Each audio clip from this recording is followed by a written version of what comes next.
ओम श्री गणेशाय नमः। श्री शिव महापुराणे चतुर्थ्या कोटि रुद्र संहितायां अथाष्टविंशो अध्याय। हिंदी अनुवाद। सूची ने कहा, राक्षस श्रेष्ठ अभिमानी सम्मान वाले रावण ने कैलाश पर्वत पर शिव की आराधना की।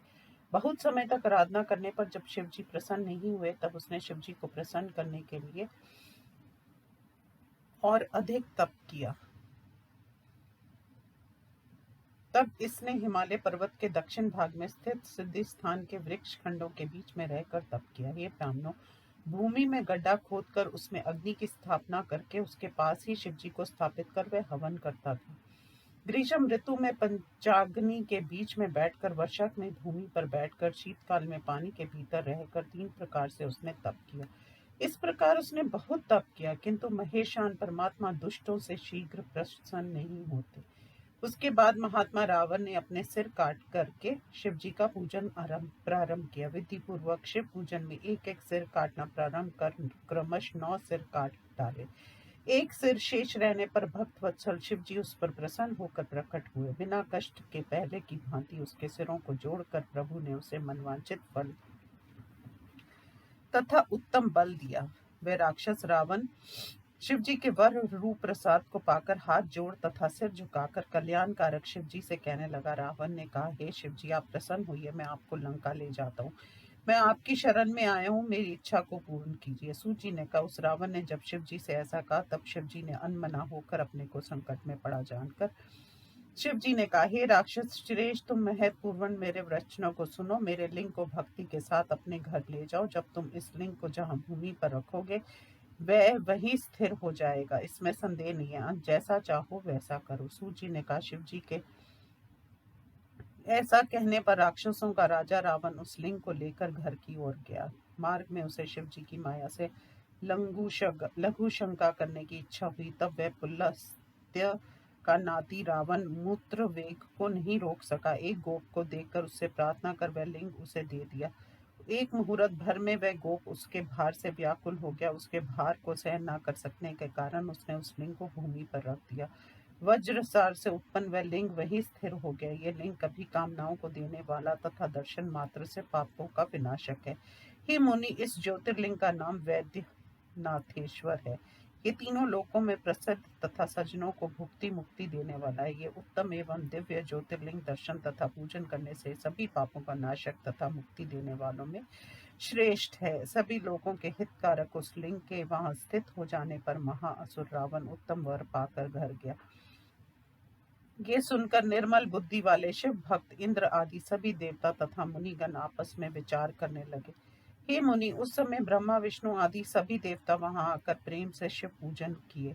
उस लिंग में शिव जी के को प्रत्यक्ष रूप में देखकर उन देवताओं ने उनकी प्रतिष्ठा कर उनका वैद्य नाम रखा और वे उन्हें प्रणाम तथा स्तुति कर स्वर्ग को गए। ऋषियों ने कहा, उस लिंग को वहां स्थित हो जाने और रावण के घर चले जाने पर हे तात फिर क्या घटना हुई, उसे विस्तार से कहिए। सूची ने कहा, उत्तम वर पाकर जब रावण घर गया तो उसने प्रसन्न होकर अपनी स्त्री से सब समाचार कहा। हे मुनिवरों, उसे सुनकर सभी इंद्र आदि देवता तथा मुनिगण घबरा कर आपस में कहने लगे। देवता आदि ने कहा, ये दुष्ट रावण देवताओं के साथ वैर करने वाला खल तथा दुर्बुद्धि है। शिव जी से वर पाकर अब ये हम लोगों को कष्ट देगा। क्या करे, कहाँ जाए, अब क्या होगा। ये दुष्ट बल पाकर अब हमारा क्या क्या करेगा। इस प्रकार दुखी होकर इंद्र आदि देवता तथा मुनिगणों ने नारद जी को बुलाकर व्याकुल होकर उनसे पूछने लगे। देवताओं ने कहा, हे मुनिवर, देव ऋषि, तुम सब कार्य करने में समर्थ हो, अन्य देवताओं के दुख को दूर करने का उपाय करो। ये रावण महादुष्ट है, ये क्या क्या करेगा, हम इसके दुखों से दुखी होकर कहाँ जाए। नारद ने कहा, हे देवताओं, दुख छोड़ो, मैं ये युक्ति लगाने जा रहा हूँ। मैं शिव जी की कृपा से देवताओं का कार्य करूंगा। सूची ने कहा, इतना कहकर वह नारद रावण के घर गए। वहां अपना सत्कार पाकर प्रेम से उन्होंने कहा। नारद जी ने कहा, हे शिव भक्त राक्षस श्रेष्ठ तपोधन, तुम धन्य हो। हे रावण, तुम्हें देखकर आज मेरा मन अति प्रसन्न है। तुमने कैसे कैसे शिव जी का तप किया, उस वृत्तांत को संपूर्ण सुनाओ। ऐसा नारद के पूछने पर रावण ने कहा, हे महामुनि, तपस्या के लिए कैलाश जाकर मैंने बहुत समय तक कठोर तप किया।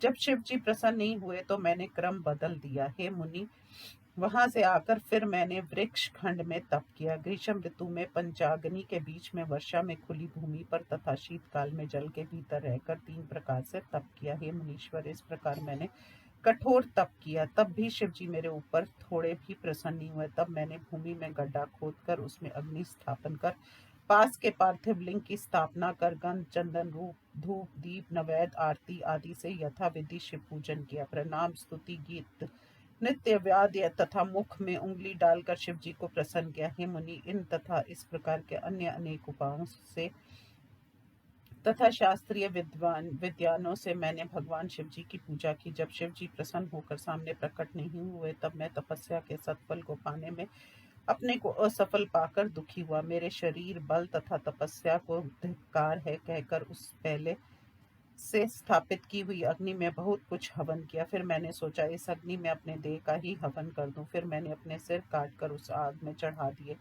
फिर मैंने एक एक करके 9 सिर काटकर उन्हें शुद्ध करके शिव जी को अर्पण कर दिए। हे मुनिवर, जैसे ही मैं वह 10वां सिर काटने के लिए तत्पर हुआ, तब तक ज्योति रूप शिव जी स्वयं प्रकट हुए। भक्त वत्सल शिव जी ने मुझे उस 10वें सिर को काटने से रोकते हुए प्रसन्न होकर इच्छित वर मांगो, मैं तुम्हें देता हूँ, ऐसा कहा। ऐसा उनके कहने पर मैंने शिव जी को देखा।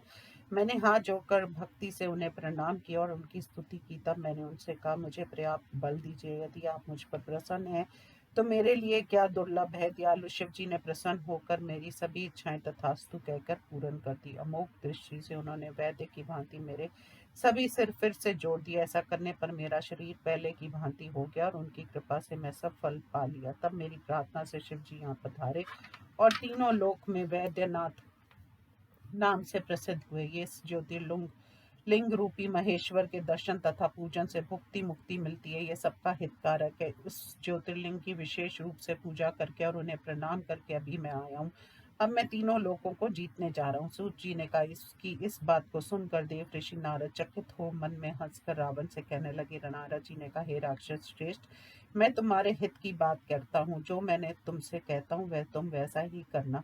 तुमसे जो शिव जी ने कहा उन सब बातों को तुम कभी सत्य मत समझना। ये मैं तुम्हें हित कर उपदेश दे रहा हूँ। ये उन्मत्त शिव क्या क्या नहीं कह देता है, वह सब सच नहीं होता। तुम कैसे समझ गए कि वे तुम्हारे हित करें? इसलिए तुम वहां जाकर उनके हित के लिए कैलाश पर्वत को उखाड़ने का प्रयत्न करो। यदि तुम कैलाश पर्वत को उखाड़ दोगे तो तुम्हारा संपूर्ण यत्न निस्संदेह सफल हो जाएगा। पहले की भांति उस कैलाश को फिर वहीं रखकर सुख से तुम आ जाना। फिर तुम जैसा चाहो वैसा करना। सूत जी ने कहा।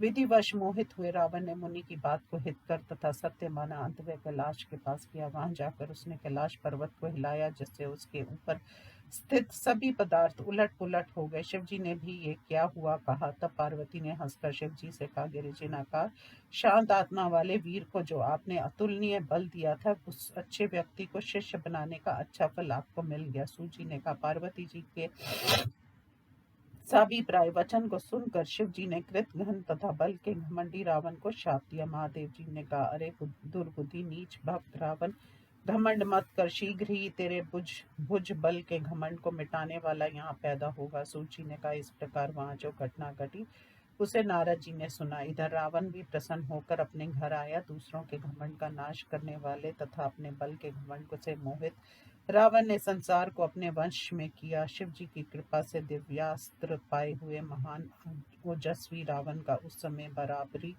करने वाला कोई नहीं था। इस प्रकार वैद्यनाथेश्वर के महात्म्य को कह दिया है। इससे सुनने से मनुष्यों के पाप भस्म हो जाते।